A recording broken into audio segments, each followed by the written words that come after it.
1942, 80 years ago, I took $114.75, every penny I'd saved, and I bought 3 shares of City Service Preferred. And City Service was a pretty well-known name down then. Warren Buffett, the man with a net worth of over $100 billion, has a story to share. Here's what he did. When I was 11, I picked stocks. I had the whole wrong idea. I was interested in watching stocks, and I thought stocks were things that went up and down, and I charted them. I read books on technical analysis. I read Edwards and McGee. I think that was the classic then. Hundreds and hundreds of pages. And I read that whole thing over and over again. I read Garfield, Drew, I read everything. And I thought the first 8 years, I thought the important thing was to predict what a stock would do and predict the stock market. And then I read Ben Graham, when I was 19 or 20. And I realized that I was doing it exactly the wrong way. But it didn't hurt that I had that background and everything. I rejiggered my mind when I read the book, The Intelligent Investor. And from that point, I never bought another stock. I bought businesses that happened to be publicly traded, but I became an owner of a business, and I did not care whether a stock went up or down the next day or the next week or the next month or the next year, and I didn't have any idea what it would do. I didn't know what the stock market would do, but I knew businesses. To have success in the long run, you've got to love what you do. Buffett believes that finding your passion and sticking to it is the key to success. By doing what you love, you'll have the motivation to keep going even when things get tough. I'm a bright guy who's terribly interested in what he does. So I've spent a lifetime doing it, and I've surrounded myself with people that bring out the best in me. And you don't need to be a genius in what I do. That's the good thing about it. If I went into physics or a whole lot of other subjects, I'd be an also-ran. But I am in a game that you don't need. You probably need 120 points of IQ, but 170 doesn't do any better than 120. It may do worse, probably do worse, but you don't really need brains. You need the right orientation. 90% of the people, I'm pulling a figure out of the air, but 90% of the people that buy stocks don't think of them the right way. They think about something that they hope goes up next week. And they think about the market as something they hope goes up. And if it's down, they feel worse. I feel better. And I hope it goes down when I buy it because I'll buy more. I try to keep my competitive spirit in a game where I can win. I do know this. When I want to do something, I always want to do it big. I put my whole net worth in City Service Preferred, March 11th, 1942. I have never had less than 80% of my money in American business. You can call them stocks, but I see them as American business. Buffett's success speaks for itself.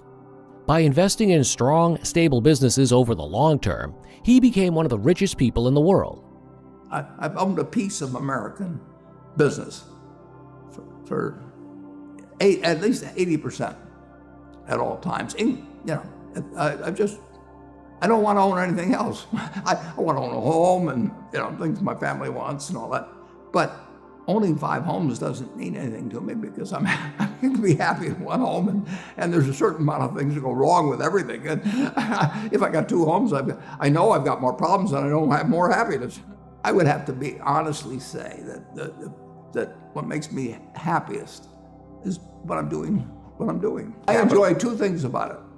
One, I know I'll win over time. That doesn't mean I'll beat everybody else or anything like that, but I'm in a game that's very, very, very easy if you have the right lessons in your mind about what you're buying. I'm not buying stocks. I'm buying pieces of overwhelmingly American business.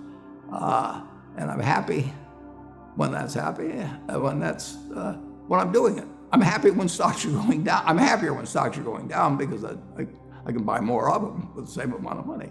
I'd be happy if I was a farmer. I'd want farmland to go down so I could buy more acreage. If I was, I mean, it just makes sense. And I'll tell you the second thing I really like. I like being trusted by people.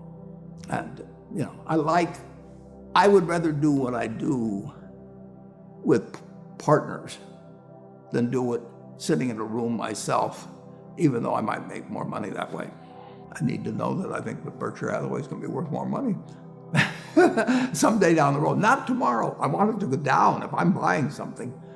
And I would say this, the world has changed a lot since that report was written. But the world changed a lot in 2000, 2 years ago. Let's pretend there is no stock market. Let's say I had to buy these privately, like you buy a farm privately, like you buy an apartment house privately. They're investments.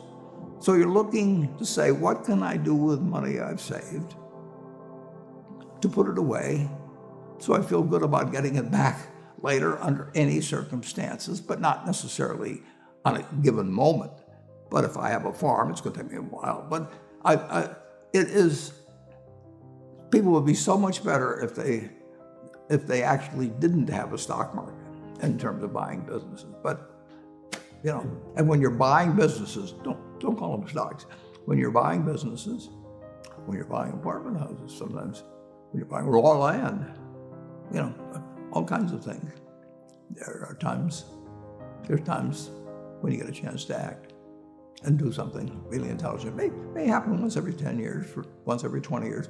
Depends on what field you're in, where you live, what you know, all of that. But most of the important things, there's a lot of foundational work. The United States economy, and it's very easy to look at the statistics on it. I mean, more people, a greater percentage of the American population is wealthy now, or having more income now than they've ever had. And if you look at whether Bank of America can give you their average deposit, I mean, you just look at the wealth that's out there, and that doesn't mean everybody's wealthy, but it does mean relative to any other period of time, people have more money now. They get mortgages at lower rates than they've ever gotten. So if they want to buy an apartment, where the bottom 2% in terms of income in the United States, the bottom 5%, and for sure the top 1%, all live better than John D. Rockefeller was living when I was 6 years old. John D. Rockefeller was the richest man in the world. And today, you can get better medicine, better education, better entertainment, better transportation. You can do everything better than he could. You can, it's astounding. That's in my lifetime. That if you wanted to watch a football game, he still had to go there. and I can sit there with this big screen, and they keep showing me the replay, so that explaining to me what happened and everything.